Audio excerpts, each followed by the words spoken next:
আমাদের উচ্চ মাধ্যমিকের থার্ড সেমিস্টার পরীক্ষা আসন্ন।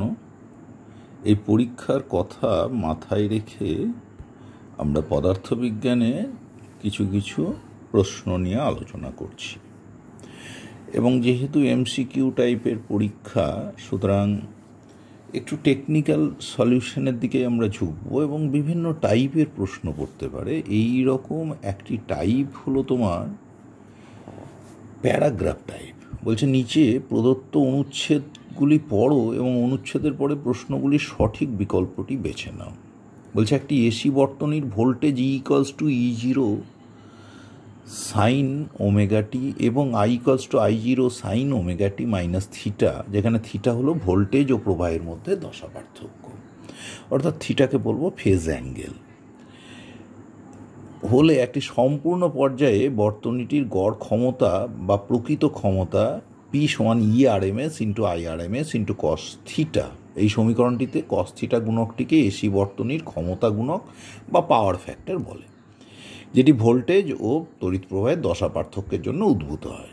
অপরিবর্তী বর্তনীর VI সমীকরণের সঙ্গে সাদৃশ্য রেখে ERMS ও IRMSকে এসি বর্তনীর আপাত ক্ষমতা বলা হয়ে থাকে। প্রকৃত ক্ষমতা আপাত ক্ষমতা ইন্টু ক্ষমতা গুণক।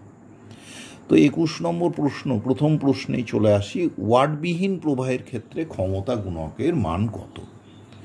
দেখো, ওয়াটবিহীন প্রবাহের ক্ষেত্রে যে কম্পোনেন্টটাকে ওয়াটলেস কম্পোনেন্ট বলছে, সেই কম্পোনেন্ট অফ কারেন্টটা কিন্তু কি হয় বলো তো?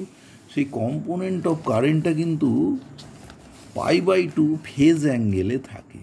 অর্থাৎ ধরো এটা হলো কারেন্ট, ভোল্টেজের দিক, এটা কারেন্ট যেটা ভোল্টেজের সঙ্গে থিটা কোণে আছে, তাহলে লম্ব দিকের কারেন্ট I sin θ, এটা হলো ওয়াটবিহীন প্রবাহ।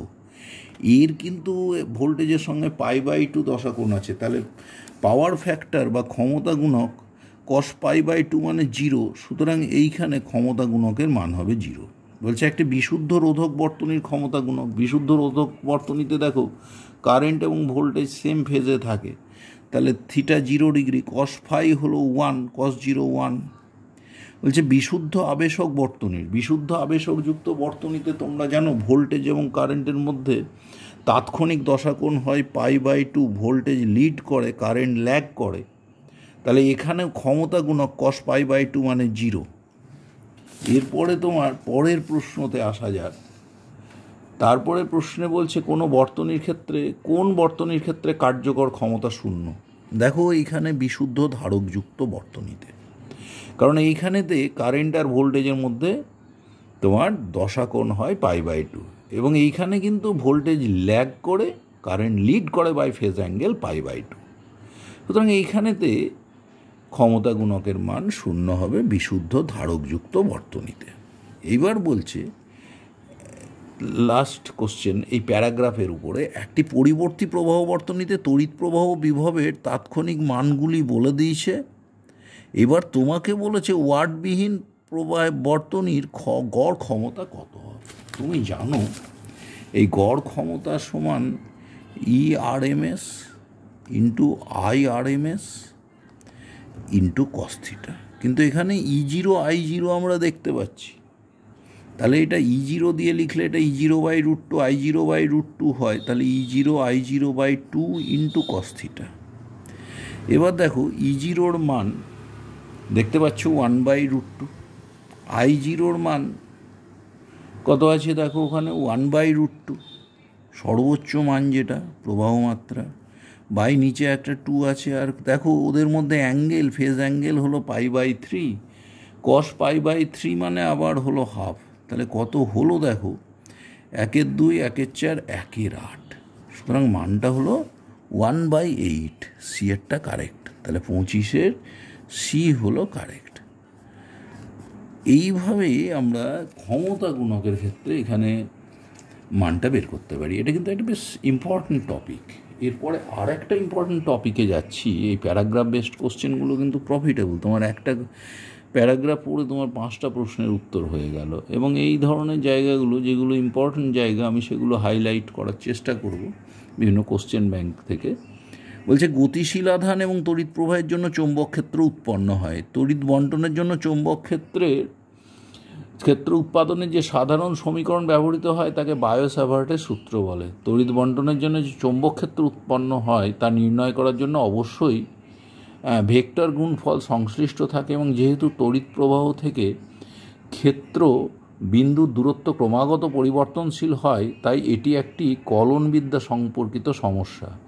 এই অনুসারে একটি তড়িৎবাহী তারের ডিএল অংশের মধ্যে দিয়ে তড়িৎ প্রবাহিত হলে আর দূরত্বে চৌম্বক ক্ষেত্র প্রাবল্য হয় ডিবি সমান μ0/4π into I dl cross r by r cube. এইবার দেখো তোমাকে বলছে, দেখো বুঝতেই পারছো প্রথম প্রশ্নটি, একটি পরিবাহীর মধ্যে দিয়ে পরিবাহীর দৈর্ঘ্য বরাবর তড়িৎ প্রবাহিত হলে ওই পরিবাহীর ক্ষুদ্র অংশ ডিএলের জন্য আর দূরত্বে প্রবাহ, দেখো ডিএল ক্রস আর, তাহলে ডিএল আর উভয়ের সঙ্গেই লম্ব হবে ক্রস প্রোডাক্টের নিয়ম অনুযায়ী। সুতরাং 26 নম্বরে সি এরটা কারেক্ট আনসার। বলছে এল দৈর্ঘ্যের একটি সরলরৈখিক তড়িৎবাহী তারের জন্য তারটির লম্ব সমদ্বিখণ্ডকের উপর আর দূরত্বে আর গ্রেটার দ্যান এল হলে চৌম্বক ক্ষেত্র কতখানি হবে। দেখো এই জায়গাটা আমাদের একটু আলোচনা করা দরকার। আমরা কিভাবে করি সেটা একটু দেখে নিলেই হবে। ধরো এইটা হলো একটা তার থেকে যদি তুমি আর দূরত্বে কোনো বিন্দুতে চৌম্বক ক্ষেত্র প্রাবল্য নাও, তাহলে তুমি জানো, তুমি বসাও যে আই বাই আর μ0/4π অবশ্যই আগে আছে into sine theta 1 plus sine theta 2। এবার দেখো তুমি যত আরকে বড় করবে না, থিটার মান ছোট হবে, এবং থিটা ছোট হলে সাইন থিটা, এবং থিটাকে রেডিয়ানে প্রকাশ করলে সাইন থিটার মানটা থিটার সঙ্গে সমান হয়। এবার দেখো তখন সাইন থিটা সমান সমান কিন্তু আমাদের হয়ে যাচ্ছে, দেখো এই দূরত্বটা, তো দেখো এইটা ছিল আমার আর, নিয়ারলি এটা এল যদি খুব ছোট হয় তাহলে এটাও নিয়ারলি আর, তাহলে তুমি যদি সাইন থিটা লেখো তাহলে হয়ে গেল L/2 ডিভাইডেড বাই আর, তাহলে sine theta is proportional to 1/r। তাহলে যে প্রাবল্য লিখছিলে বি μ0/4π থাক না কেন, বি প্রপোর্শনাল টু এই সাইন থিটার জন্য আরেকটা 1/r আসছে এখান থেকে কিন্তু, তাহলে প্রপোর্শনাল টু 1/r²। তাহলে দেখো 1/r² সঙ্গে হ্রাস পাবে, এই বি এরটা কারেক্ট আনসার। তারপরে প্রশ্নে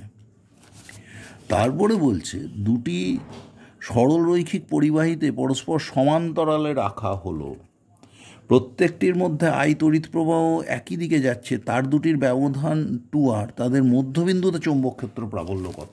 দেখো এই জায়গাটা খুবই ইম্পর্ট্যান্ট এই ধরনের কোশ্চেনের জন্য, এই জন্যই যে তোমার বিভিন্নভাবে কোশ্চেনটাকে ঘুরিয়ে দেওয়া যাচ্ছে, এবং সমান্তরাল প্রবাহের জন্য এই চৌম্বক ক্ষেত্র প্রাবল্য নিয়ে আনা গেল, তার ফলে আর একটা টপিকের মধ্যে রিলেট করা গেল। দুটো তারে কারেন্ট একই দিকে, দূরত্ব 2r, মধ্যবিন্দুতে যখন প্রাবল্য নিচ্ছ ডিএল ক্রস আর করতে গেলে একটা তারের জন্য কিন্তু কর্কস্ক্রু ইন্ডিকেট করছে কোন দিকে ঘুরছে, ক্লকওয়াইজ, অন্য তারের জন্য কিন্তু দেখো অ্যান্টি ক্লকওয়াইজ, এবং উভয় তার থেকে দূরত্ব সমান।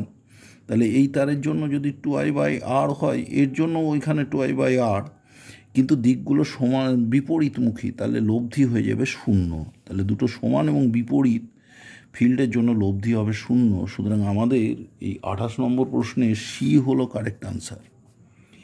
বায়ো-স্যাভার্টের সূত্র বিকল্পভাবে যে রূপে প্রকাশিত হয় তা হলো, দেখো তোমরা এটা জানো যে অ্যাম্পিয়ারের সার্কিটাল থিওরেমের সাহায্যেও একইভাবে আমরা চৌম্বক ক্ষেত্র প্রাবল্য বের করতে পারি, এবং সহজভাবে ল্যাপ্লাসের সূত্রের পরিবর্তে, বায়ো-স্যাভার্টের সূত্র বা ল্যাপ্লাসের সূত্রের পরিবর্তে। নেক্সট কোশ্চেন, প্রদত্ত তড়িৎবাহী সংস্থায় ও বিন্দুতে চৌম্বক ক্ষেত্র। দেখো এইখানে একটা তার আছে ইনফাইনাইট লং, যদি ওয়্যারই ভাবো ইনফাইনাইটই আছে, এই জন্য এক প্রান্তে, তাহলে হলো I/r। এখানে ডিএল ক্রস আর করলে ক্লকওয়াইজ সেন্সে, তাহলে এর জন্য হলো একটা I/r। আর এটা অর্ধবৃত্ত, এখানেও কারেন্ট ক্লকওয়াইজ একই দিকে হচ্ছে, তাহলে এর জন্য হলো πI/r। তাই দেখো I/r কমন নিলে 1 + π, তাহলে দেখো ইন্টু μ0/4π আছে। তাহলে এইখানে দেখো এইখানে এরা কি দিচ্ছে, দেখো μ0/4r তুমি কমন নিয়ে নাও, μ0/4r, তাহলে পাইটাকে ভেতরে ঢোকালে 1/π + 1, 1/π + 1, এবং এটা অন্তর্মুখী, সুতরাং এ হলো গিয়ে আমাদের কারেক্ট আনসার। এইভাবে আমরা বিভিন্ন ক্ষেত্রে কিন্তু খুব সহজে আনসার করে বেরিয়ে যেতে পারবো।